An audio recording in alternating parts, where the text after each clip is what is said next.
right, Tommy, my man. Thank you for letting me drive this beautiful machine. Make me proud. All right, come on.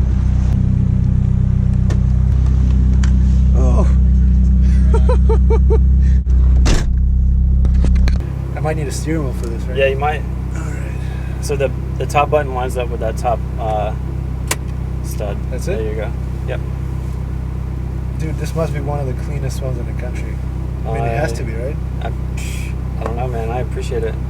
It's that minty for 94. Look how clean. Well, besides this. Yeah, it's got some cracks on the dash.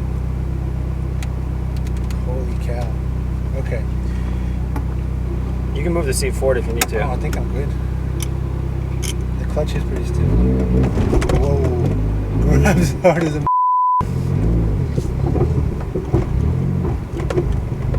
What kind of diff you got?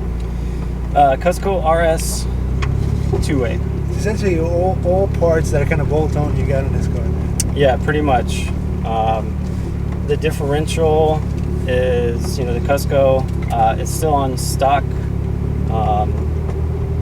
mounts, but the subframe's got like a 1/4 inch thick steel plates welded in on top. Wow. So instead of being like a full bushing or urethane bushing, it's just completely solid.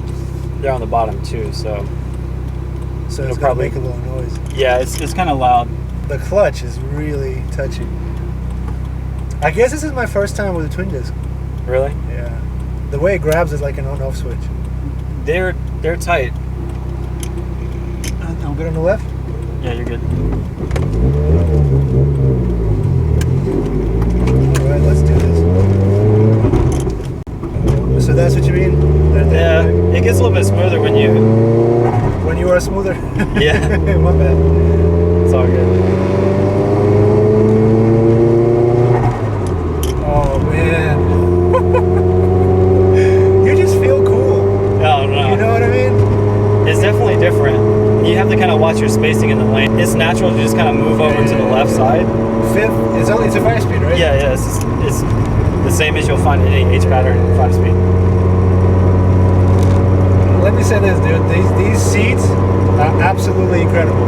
And when you harness in, you just don't move. They are incredible. And the funny thing is, like, I mean, they support you everywhere. You don't feel like you're gonna get tired riding it.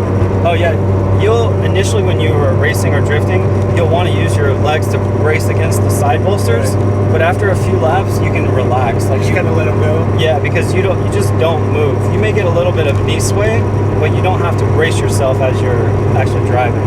Yeah. Damn, I'm finding myself pulling to the left. It's totally natural.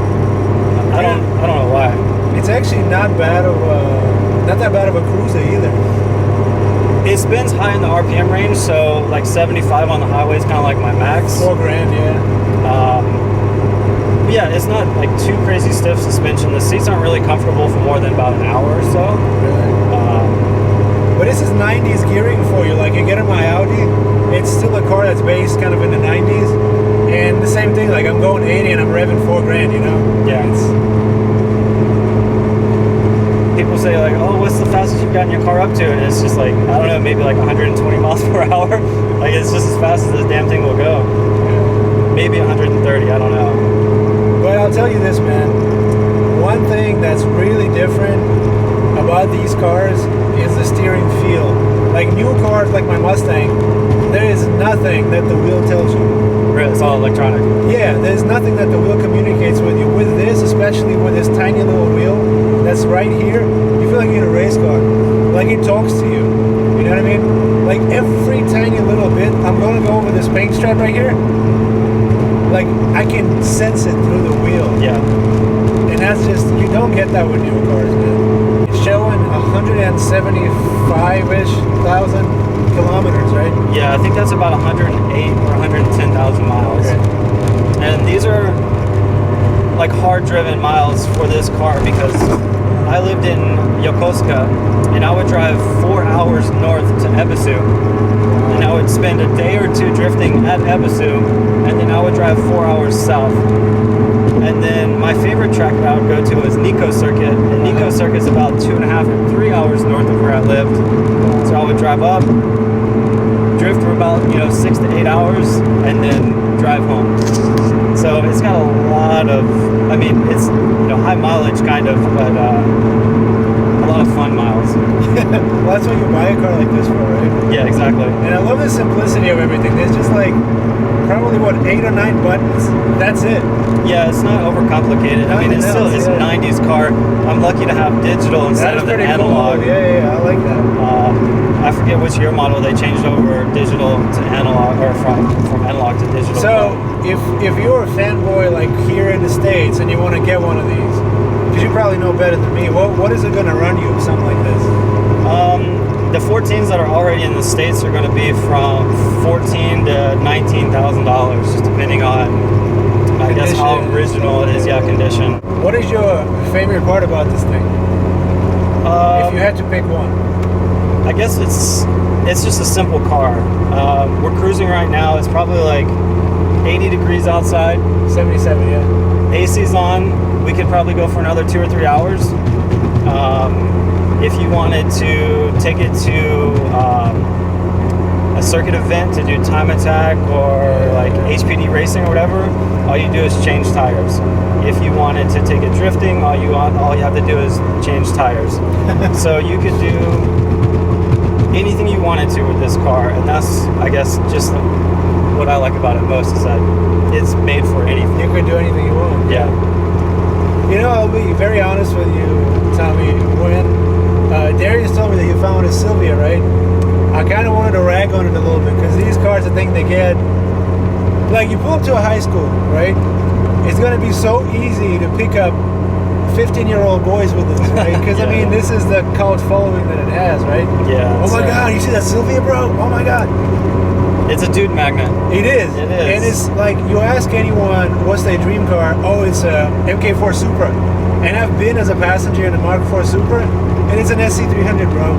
Like, that's what it is, with a better transmission. Like, it's not that special, right? But see, when I get into this, I can't rag on it. I honestly couldn't. This is nice. I appreciate it. Like, maybe the exhaust is a little raspy for my liking, but dude, this is a driver's car through and through. Like, I just, rev match downshifted, and I've never done it in this car before, and it was butter. Yeah, the ORC twin disc clutch with the light and flywheel really make it simple to rev match downshift. And it's for a 4-cylinder, sometimes, especially boosted one, it can be lazy to rev. This one is not. I guess the flywheel is really light and things like that. Yeah, relatively small turbo. It's the S14 ball bearing turbo, so you're under full boost at 3,600 RPM or so. Sorry, I'm still getting used to this clutch. It's all right. You haven't stalled out yet, so that's good. But you do feel cool. Part of it, of course, is being on the right side of the car, right? It's different. Yeah, I probably don't feel that cool factor anymore, because you used to. Well, I drove it for a couple years in Japan, and I thought I was cool then. This is the car that I wanted to buy, so I purchased it. Of course, I thought it was really cool, but you go to any track day and you're running into another 20 or 30 of these things. And then when you drive it here in the States, people look like you have a penis on your forehead or something, So, yeah, I guess the new kind of wore itself off in Japan, but it doesn't take away how fun it is to really drive. No. And I like the fact that it seemed like you've done it in a way that's good, like, for you. Yeah. You didn't do, fender flares and stuff like that. You just did what you like. And I respect that. Yeah, I appreciate it. It's still a work in progress. So. It always is going to be. You know what I mean? Fucking money pit. But look at my face. I'm smiling. Yeah, man. You smiling. I am smiling. Darius was smiling when he couldn't put his ass in his seat. Yeah, he sat in and I was like, oh shit, man, I feel bad for you. Yeah. Yeah, look how smooth that was. Damn.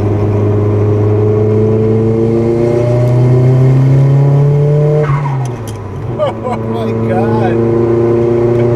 And it's still on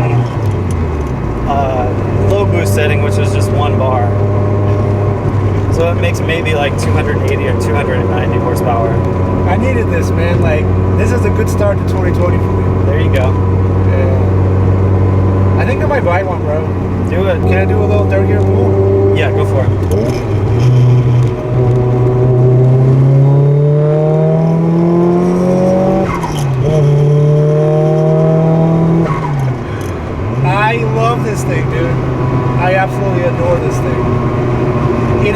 this like mechanicalness to it. Yeah.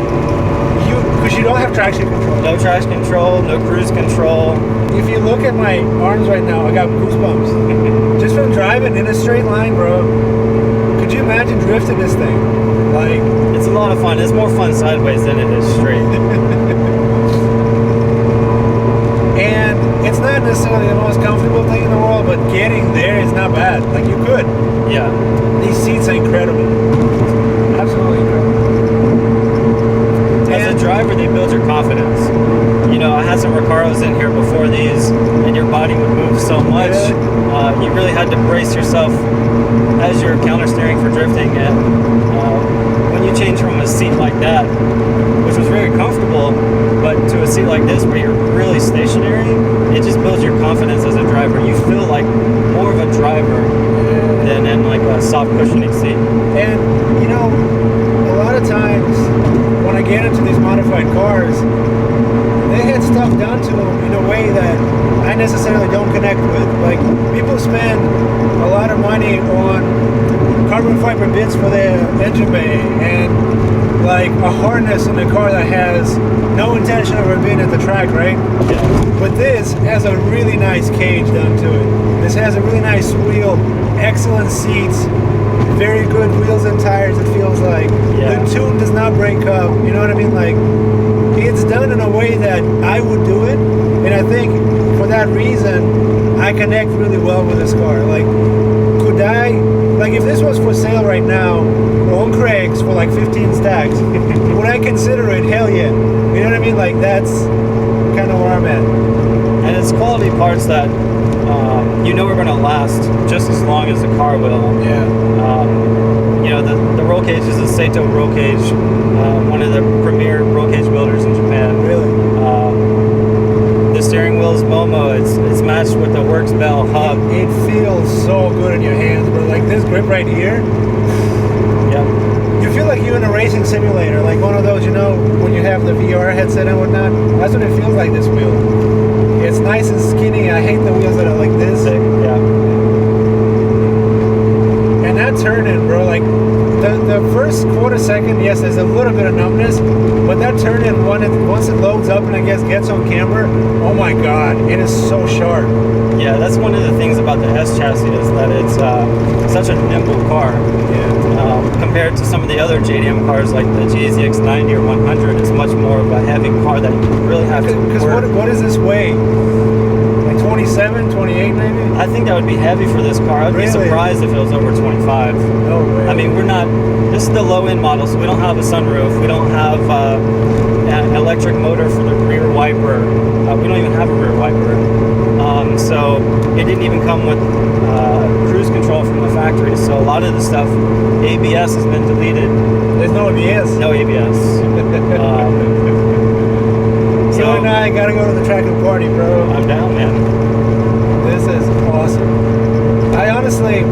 I expected for it to like rattle and squeak and whatnot, but it doesn't do any of that. I mean, of course with the cage you're gonna hear a little bit of that, but not a lot. And to the point where, like, would you want to daily it? Maybe not, but could you?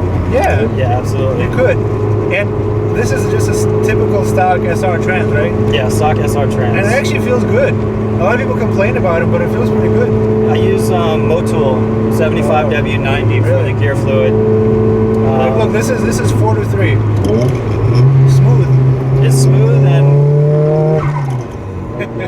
the synchronizers, as long as you're not just absolutely banging through the gears, your synchronizers are going to last. And I think that's what happened with the previous owner, is that it really depends on the driver, doesn't it? Yeah. Favorite thing about the car. Oh, is that the diff locking up? Yeah, that's hilarious. It wants to lock. Yeah. That's cool. I'll let it running so that it cools down, right? Yeah, perfect. Tommy, what an experience, bro.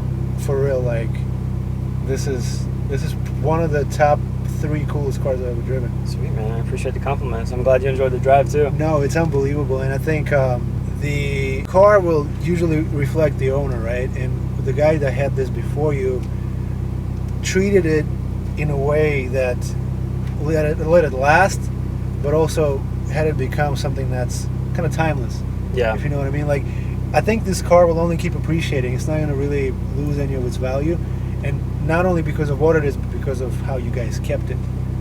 So, you know, just not for you selfishly, but for the car community in general, I hope there's more people that do that to their cars as opposed to, you know, silly stuff, right? Yeah, it's all about keeping it simple, especially as you progress as a driver.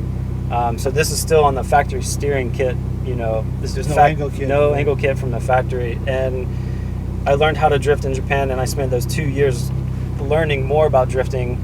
And now I think I'm at the level where I could use an angle kit for a little bit better drift quality. But it's taken me 2 years to earn that for myself, rather than initially putting an angle kit on the car after purchasing it, and then learning the angle kit and the car together. So many people, you know, buy these cars and then start modding and they never actually get the most important mod, which is the driver. Yeah, it's the seat time. It really is. And then a lot of people too, you know, will buy these and take them to shows and whatnot, which is a shame in my opinion. Like, these cars are meant to be driven, you know what I mean?